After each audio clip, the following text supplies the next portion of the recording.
जैसा कि दोस्तों आपने 17 तारीख के पेपर में आने वाले वीडियो में मैंने आपको 16 तारीख को जो दिया था, तमाम ऐसे क्वेश्चन हैं जो आपको मिल गए होंगे और मिले भी।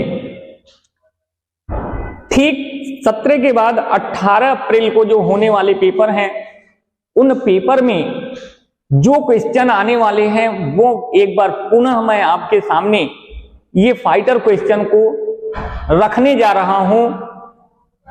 और जितने जो प्रतिभागी हैं, जो विद्यार्थी प्रतिभागी हैं आर्मी से रिलेटेड एग्जाम देने वाले, उन सभी लोगों का मैं स्वागत करता हूं और उनके उज्जवल भविष्य की कामना करता हूं। जरूरी नहीं रोशनी चिरागों से ही हो, जरूरी नहीं रोशनी चिरागों से हो, शिक्षा से भी रोशन होते हैं। ये दुनिया जो है शिक्षा से भी रोशन होते हैं।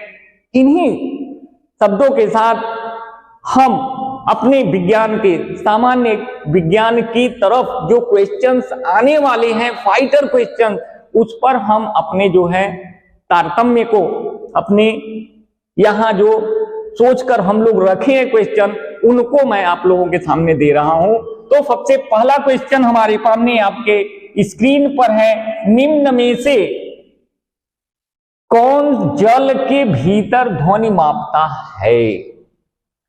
भाई निम्न में से कौन जल के भीतर, ये जल के भीतर कौन जो है मापता है? जल के भीतर ध्वनि मापता है, यानी साउंड को कौन मापने का काम करता है? तो यहां पर आप देख रहे हो, पहला ऑप्शन है हाइड्रोमीटर, दूसरा है हाइड्रोफोन, तीसरा है हाइग्रोमीटर और चौथा है लैक्टोमीटर।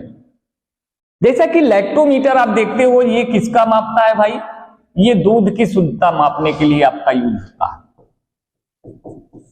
ये दूध की शुद्धता को मापता है। तो यहां पर ये क्वेश्चन ये खत्म हो गए आपके।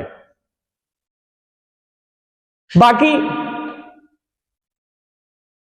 ये जो है हाइग्रोमीटर जो है ये आर्द्रता के लिए है, और ये जो है तो ये भी नहीं होगा। और हाइड्रोमीटर जो है वो घनत्व नापता है, डेंसिटी नापता है, इसलिए ये भी नहीं होगा। तो सही राइट आंसर जो होगा वह हमारा होगा हाइड्रोफोन। इस हाइड्रोफोन के माध्यम से हम जल के भीतर ध्वनि को आसानी से माप सकते हैं। नेक्स्ट दूसरे क्वेश्चन की तरफ हम अग्रसर होते हैं। दूसरा क्वेश्चन है हमारे पास जो आपके स्क्रीन पर दिखाई दे रहा है, एक एंगस्ट्राम। ये 1 एंगस्ट्राम कितने मीटर के होता है? सवाल पूछा है कि 1 एंगस्ट्राम में कितने मीटर होते हैं। देखिए भाई 10⁻⁻6 जो होता है ये माइक्रोन में होता है, यानी 1 माइक्रोन, ये माइक्रोन इसको बोलते हैं। तो 1 माइक्रोन में जो होता है 10⁻⁻6 होता है। तो ये ऑप्शन आपका नहीं होगा। 10⁻10 ये तो होता ही नहीं है भाई किसी का। यहां 10⁻−10 दिया है। ये जो है 1 माइक्रोन जो 1 एंगस्ट्राम है यह 10⁻−10 के बराबर होगा। और जबकि ये डी दिया है तो ये नैनोमीटर, ये नैनोमीटर में आपके 1 नैनोमीटर में जो है 10⁻9 मीटर के इक्वल होता है। तो इसलिए यहां पर जो राइट आंसर आपका बन रहा है वह राइट ऑप्शन आपका सी बन रहा है, 10⁻10 होगा। यानी 1 एंगस्ट्राम बराबर 10⁻−10 मीटर के। तो नेक्स्ट हम अगले क्वेश्चन की तरफ रुख करते हैं। अपना अगला क्वेश्चन है कि डाप्सन इकाई का प्रयोग किया जाता है। इस डाप्सन इकाई का प्रयोग कहां पर किया जाता है, क्या मापने के लिए करते हैं? तो सवाल बहुत ही इंपॉर्टेंट और सबसे ज्यादा ये क्वेश्चन पूछे जाने वाले हैं, जो हमेशा हर प्रतियोगी परीक्षाओं में पूछा जाता है। तो डाप्सन की इकाई जो होती है ये क्या करता है? डाप्सन जो होता है, जैसा कि आपको बता दें कि डाप्सन ओजोन परत की जो है मोटाई को मापने का काम करता है। डाप्सन जो होता है ओजोन की परत की जो मोटाई होती है उसको मापता है ये डाप्सन। इस डाप्सन का प्रयोग करके हम ओजोन को माप लेते हैं। ओजोन होता क्या है, या ओजोन का फार्मूला होता है O3। और ओजोन करता क्या है? ओजोन जो पराबैंगनी किरणें आती हैं सूर्य से सीधे वो हमारे पास नहीं आती, वो ओजोन लेयर जो है, ओजोन के जो लेयर है उनसे वो रुक कर पराबैंगनी किरणों को अवशोषित कर लेती हैं, तब वो प्रकाश की किरणें हमारे पास आती हैं। तो ये ओजोन जो है हमारे स्वास्थ्य की दृष्टि से भी इंपॉर्टेंट है। अब शोर के मापने की, शोर मतलब ध्वनि, तो ध्वनि को नापते हैं किसमें भाई? ये डेसिबल में आप नाप लेते हो, तो ये डेसिबल में नापता है, तो ये भी आपका ऑप्शन नहीं होगा। बाकी ये दोनों ऑप्शन नहीं है, केवल आपका सही ऑप्शन है ओजोन की परत मापने, यानी ओजोन परत की मोटाई मापने का जो है जो इकाई है वह है डाप्सन। नेक्स्ट अगले क्वेश्चन की तरफ हम अपना रुख करते हैं। अगला क्वेश्चन ठीक आपके स्क्रीन पर जैसा कि आप देख रहे हैं कह रहा है कि ओजोन का संकेत। अभी अभी इसके पहले वाले क्वेश्चन में हमने उस पर डिस्कस किया, तो भाई आप तुरंत देखकर बता देंगे कि अब ओजोन का जो संकेत क्या होता है, इस ओजोन का संकेत क्या है, यानी ओजोन को किस सिंबल से व्यक्त किया जाता है। O2 है तो ये ऑक्सीजन का हो गया भाई, ये ऑक्सीजन है आपका। OH है, हाइड्रोक्सिल है, ये हाइड्रोक्सिल। और O3 है, देखिए इसी को हम बोलते हैं क्या? ओजोन। और ये तो कोई फार्मूला नहीं, तो यानी हमारा राइट आंसर जो होगा वह C होगा, यानी ओजोन का संकेत जो होगा वह O3 होगा। बाकी और इनमें से ऑक्सीजन है O2 और हाइड्रोक्सिल है OH होता है। नेक्स्ट क्वेश्चन की तरफ आगे चलते हैं हम अपने रक्त दाब मापने का यंत्र।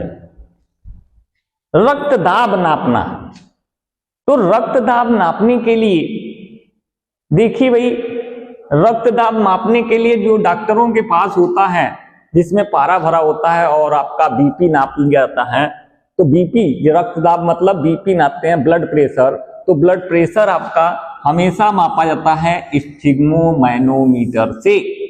स्फिग्मोमैनोमीटर के द्वारा आपके रक्त के दाब को मापा जाता है। सामान्य जो मनुष्य होते हैं उनका रक्त दाब जो होता है वह 120/80 होता है, यानी अधिकतम 120 और न्यूनतम 80। ये जो है रक्त दाब, हमारा जो बीपी होता है वह इतना होता है।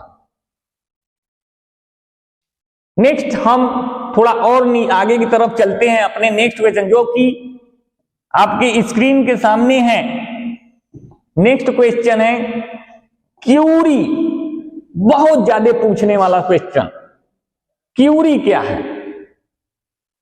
तमाम लोग यही कहते हैं क्यूरी, मैडम क्यूरी, और इनके जो पति थे पी क्यूरी। तो इन्होंने जो किया था कि क्यूरी किसकी इकाई का मात्रक है? ये क्यूरी किसकी इकाई का नाम है? देखिए भाई, ताप को हम केल्विन या अन सेंटीग्रेड में, अन सेंटीग्रेड या केल्विन में हम इसको डिनोट करते हैं। उष्मा कैलोरी में, ये आप कैलोरी में उष्मा, किलो कैलोरी में भी आप एनर्जी को, ऊर्जा को जूल में, हम ऊर्जा को जूल में करते हैं। तो अब बचा भाई, इसमें से तो कोई आपको दिखाई नहीं दिया तीन ऑप्शन में से, तो चौथा ऑप्शन जो होता है रेडियो एक्टिव धर्मिता, यानी रेडियो एक्टिव पदार्थों का जो है ये मात्रक जो होता है वो क्या है हमारे पास? क्यूरी है। क्यूरी जो है ये रेडियो एक्टिव धर्मिता का मात्रक है। तो रेडियो एक्टिव तत्व की खोज भी अगर हम पूछता, एक और अलग इस पर क्वेश्चन आपको मिलता है कि रेडियो एक्टिव तत्व की खोज किसने किया? तो रेडियो एक्टिव तत्व की खोज हेनरी बेकुरेल ने किया था। हेनरी बेकुरेल ने रेडियो एक्टिविटी की खोज किया था। हेनरी बेकुरेल ने। रेडियो एक्टिव तत्व होते क्या है? जो स्वतः अपने आप में से प्रकाश को उत्सर्जित करते रहते हैं, उनमें से प्रकाश अपने आप निकलता रहता है, किसी सोर्स की जरूरत नहीं होती है। नेक्स्ट अगले क्वेश्चन की तरफ हम फिर चलते हैं। कह रहा है निम्नलिखित एसआई यूनिटों में कौन सी सही सुमेलित नहीं है? देखिए भाई, अब कोई मात्रक दिया है, उसका मात्रक क्या है और राशि दिया हुआ है तो उसका मात्रक उसके सामने है, उस मात्रक किस मात्रक से मापते हैं। तो इस ऑप्शन में आपको 4 ऑप्शन में से कुछ ऐसे होंगे कि 3 सही होंगे, बाकी चौथा जो है वो गलत होगा। तो यहां पर हम आते हैं, कार्य को जूल में मापते हैं, ये ठीक है। कह रहा है सुमेलित नहीं है, हमारा काम होना है नहीं है। नहीं शब्द ध्यान देना, एसआई यूनिटों में कौन सी सही सुमेलित नहीं है? जो एक दूसरे से मेल खाता हो तो कार्य को जूल में नापते हैं, ये तो मेल खा रहा। बल का न्यूटन से, बल का मात्रक न्यूटन, ये भी खा रहा है, बल को न्यूटन में मापते हैं। द्रव्यमान को किलोग्राम में मापते हैं, ये भी आप जानते हैं। लेकिन यहां पर देखिए दाब, ये आपका यहां पर सुमेलित नहीं है, क्योंकि दाब जो है वो डाइन में आ गया। और डाइन होता क्या है यहां बता दें, वो बल का सबसे छोटी इकाई डाइन बोली जाती है। इसलिए दाब का इस डाइन की जगह होना चाहिए था या तो पास्कल। दाब का मात्रक क्या होता है? पास्कल होता है, तो यहां पर पास्कल होना चाहिए था। नहीं, अगर पास्कल नहीं दिया होता तो क्या होता? तो ये जो आपका जो होता, ये न्यूटन प्रति मीटर स्क्वायर भी होता, क्योंकि दाब P बराबर F/A।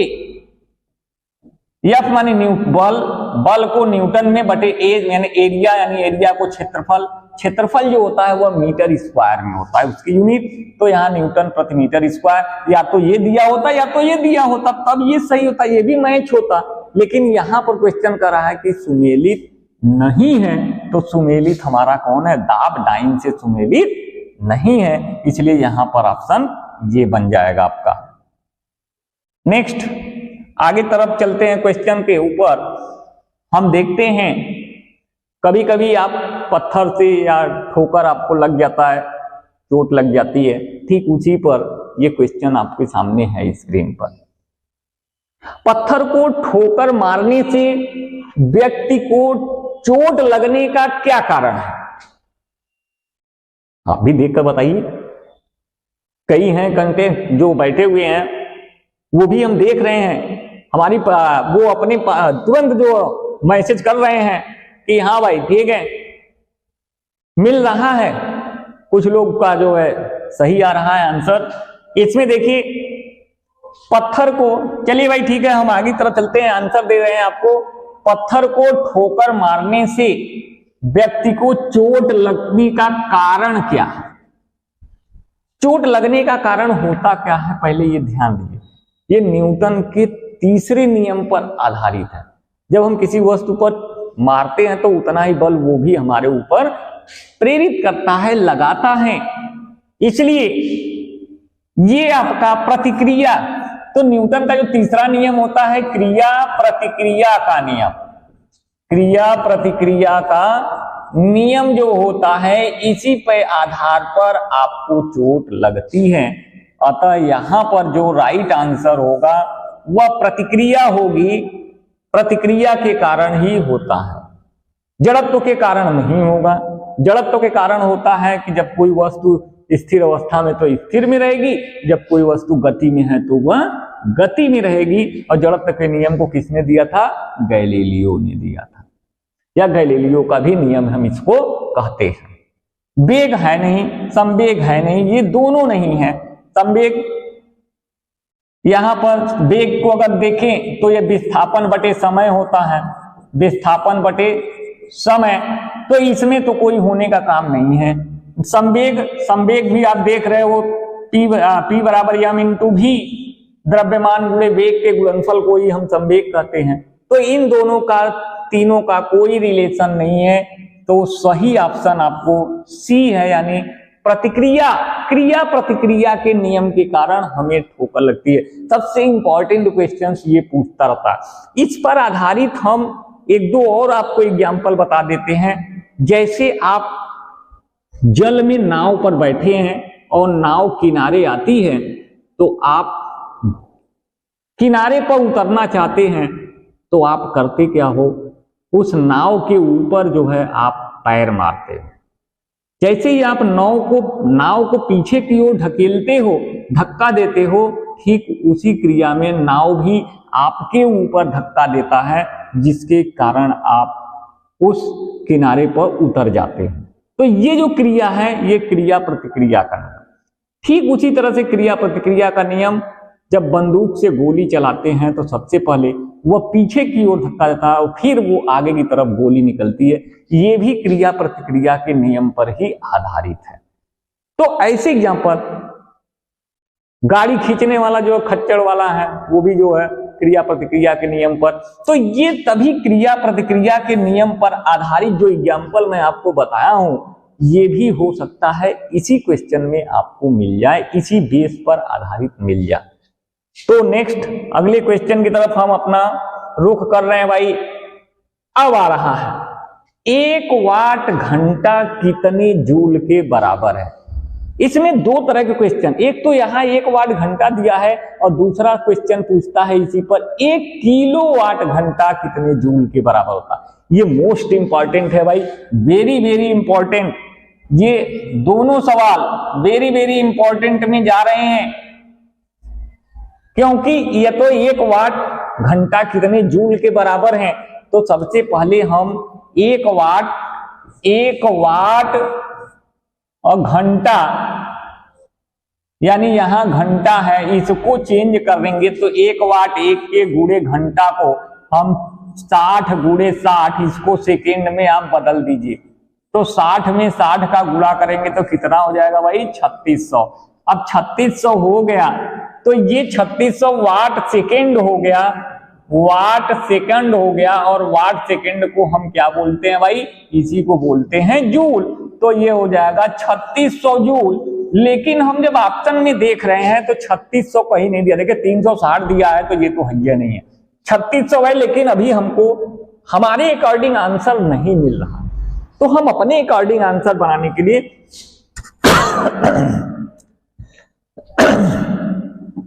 यहां से 1 2 3 अंक पर डेसिमल लगा देते हैं पीछे की तरफ।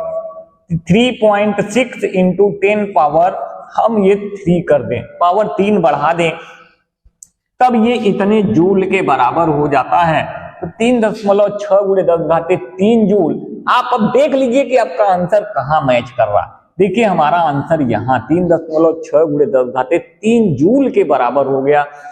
हम कह सकते हैं कि 1 वाट घंटा बराबर है 3.6 गुणे 10 घाते 3 जूल के। इसी पर अगर यहां से इसी क्वेश्चन को हम बदल देते तो किलोवाट घंटा ऐसे कर देता। 1 किलोवाट घंटा को अगर देता तब आप कैसे करते भाई, हम उसको, यानी ऑप्शन के अनुसार ये आपका सही है। नेक्स्ट इसी पर जो आधारित क्वेश्चन है दूसरा हम दे रहे हैं 1 किलोवाट घंटा अगर पूछता तब आपको पता होना चाहिए 1 किलोवाट गुणे 1 घंटा। तो इसमें 1 किलोवाट में 1000 वाट, तो इसको वाट में चेंज कर दीजिए 1000 वाट और गुणे 1 घंटा को 3600 सेकेंड कर लीजिए। तो 3600 सेकेंड होगा, तो 1000 का यहां करेंगे तो 36 के आगे 5 जीरो कर दीजिए, इतना वाट सेकेंड। तो वाट सेकेंड जो होता है ये जूल हो जाता है, तो ये जूल का हो गया। इसलिए इसमें भी लेकर आइए दशमलव को यहां तक, 1 2 3 4 5 6 अंक के बाद आएगा यहाँ, तो लिखकर 10 घाते 6 जूल, यानी ये जो होता है यह 1 किलोवाट घंटा के बराबर होता है। तो ये ये दोनों क्वेश्चन बहुत ही इंपॉर्टेंट है, या तो ये दे दे या तो ये दे दे। तो जो ऑप्शन में आ रहा है मैं दोनों क्वेश्चन आपको इसीलिए बता दे रहा हूं कि आप कहीं कंफ्यूज ना हो और आप जो है आसानी से उसको कर लें। चलिए दोस्तों, हम अपने नेक्स्ट क्वेश्चन की तरफ अपना रुख करते हैं। नेक्स्ट क्वेश्चन की तरफ हम बढ़ें। हमारा नेक्स्ट क्वेश्चन है, ये भी बहुत ही इंपॉर्टेंट क्वेश्चन है भाई, वेरी वेरी इंपॉर्टेंट। नोट कर लीजिए, रट लीजिए इसको। जो रटा, जो इसको एक बार देख लिया, वह पेपर में आने वाले समय में वो तुरंत उसी पर ऑप्शन पर सीधे जाएगा। जो मैं यहां बता रहा हूं भाई, उसको ध्यान से देखिए। अगर वर्दी पाना है, वर्दी पाने की कोशिश कर रहे हो, यहां कोशिश बेकार नहीं जाएगी। वर्दी मैं दिला कर रहूंगा और तुम वर्दी पहनकर तब आना और हमारे इस वीडियो में आना और तब मिलकर कहना नहीं सर आपने ऐसा बताया था। याद कर लीजिए, रट लीजिए इसको। डायनमो एक युक्ति है जो परिवर्तित करती है। डायनमो, कभी कभी बच्चे कंफ्यूज हो जाते हैं। एक होता है डायनमो, एक होता है विद्युत मोटर। भाई क्या पूछता है? विद्युत मोटर। ये दो क्वेश्चन को घुमा फिरा कर पूछता है। तो पहले हम डायनमो को बता दें, तब उसके बाद अगले क्वेश्चन पर हम चलते हैं इसी के। डायनमो जो होता है, ये डायनमो आखिर करता क्या है भाई? डायनमो का काम क्या? डायनमो परिवर्तित करता है। जैसे आप शादी विवाह में देखते थे कि जनरेटर चलता था। जनरेटर जो होता है वह क्या करता है? आप उसको पहले हैंडल मारते हो और हैंडल मार कर जब छोड़ देते हो तो वो उसमें से करंट यानी बिजली पैदा होती थी और वो झालर मोती और जो अब बल्ब लगे होते थे वो जलना स्टार्ट हो जाता था। यानी किया क्या? पहले हमने हैंडल मारा, यानी पहले हमने यांत्रिक कार्य किया,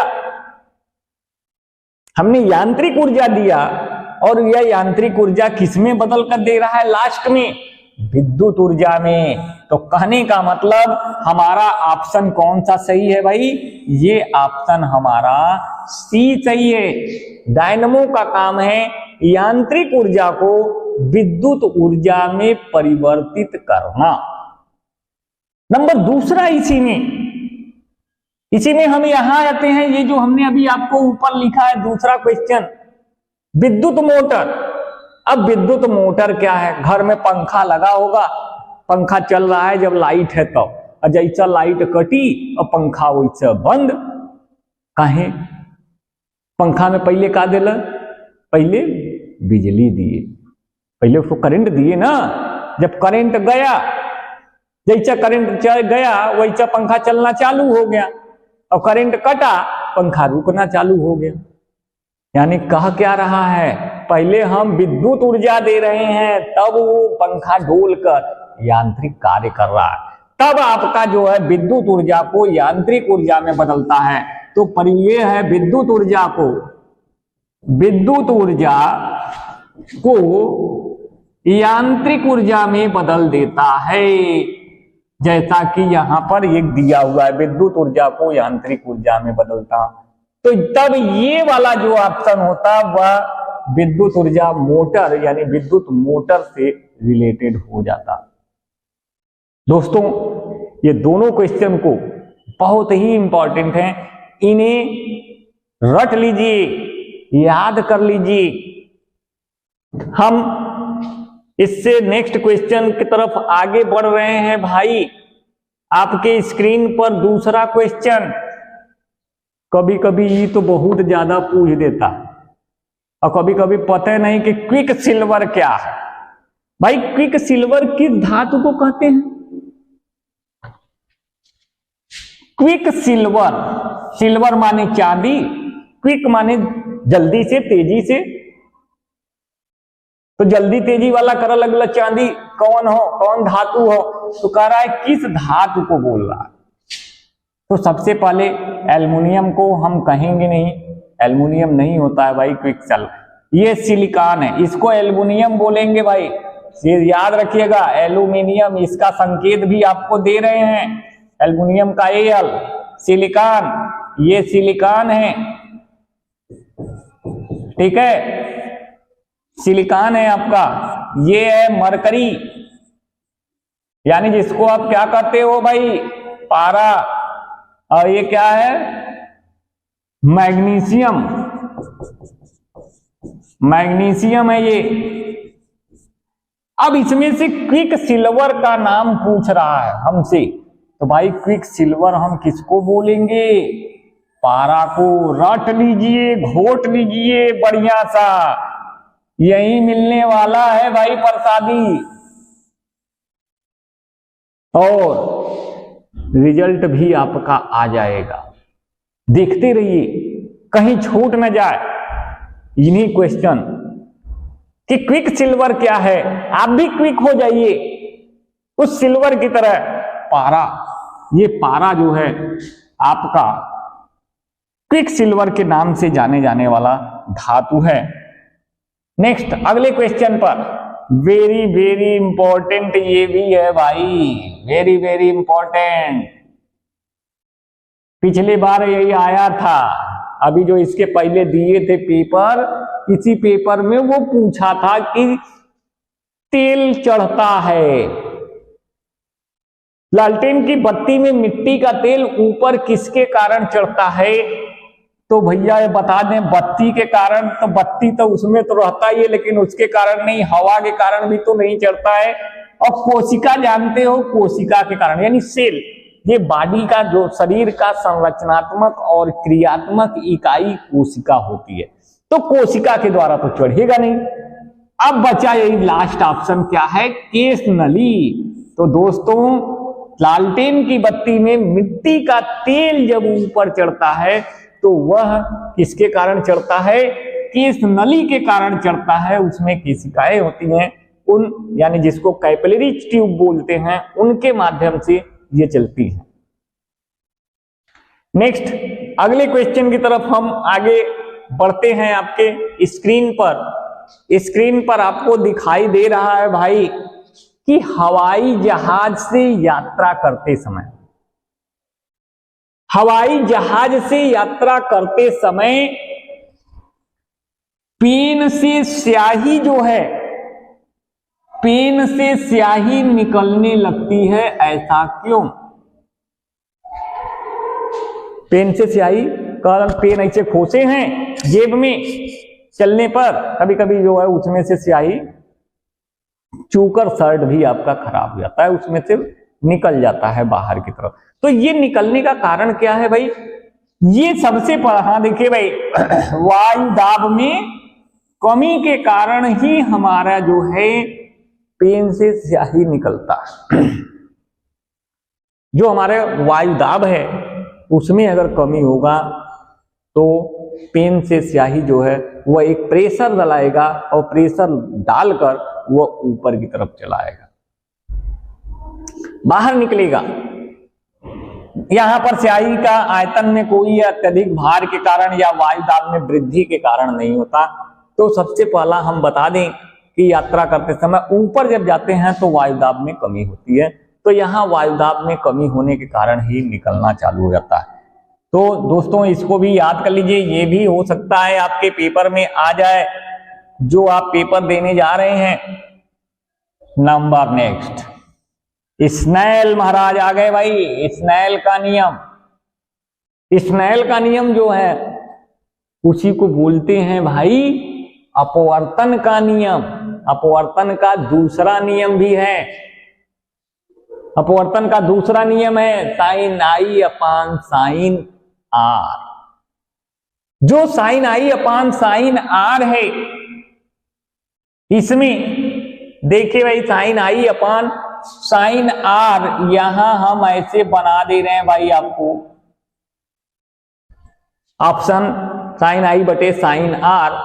ये अपवर्तनांक n के बराबर हो जाता है, तो सभी n के बराबर है अपवर्तनांक में आप रख दीजिए। तो कह रहा है स्नेल महाराज का नियम कौन है भाई, जिसे स्नेल का नियम कहते हैं। तो हमारा राइट आंसर क्या हो जाएगा, B, sine pi upon sine R. आपतन कोण बटे अपवर्तन कोण के अनुपात को ही हम जो है स्नेल का नियम कहते हैं, या अपवर्तन का दूसरा नियम भी कहते हैं। दोस्तों आपको समझ में आ गया होगा कि साइन आई अपान साइन आर बराबर एन के। नेक्स्ट अगले क्वेश्चन की तरफ हम अपना रुख करते हैं भाई। अगला क्वेश्चन है निकट दृष्टि दोष। निकट दृष्टि दोष के लिए निवारण में कौन सा आप प्रयोग करते हैं भाई, देख लीजिए जो कौन सा आप प्रयोग कर गाएंगे। कितने लोग आप देखे हैं कि दो क्वेश्चन इस पर बनता है, एक निकट दृष्टि दोष दिया है, दूसरा देता है दूर दृष्टि दोष। दूर दृष्टि दोष भाई, ये दो क्वेश्चन हमेशा पूछते हैं, इसका निवारण क्या होना चाहिए।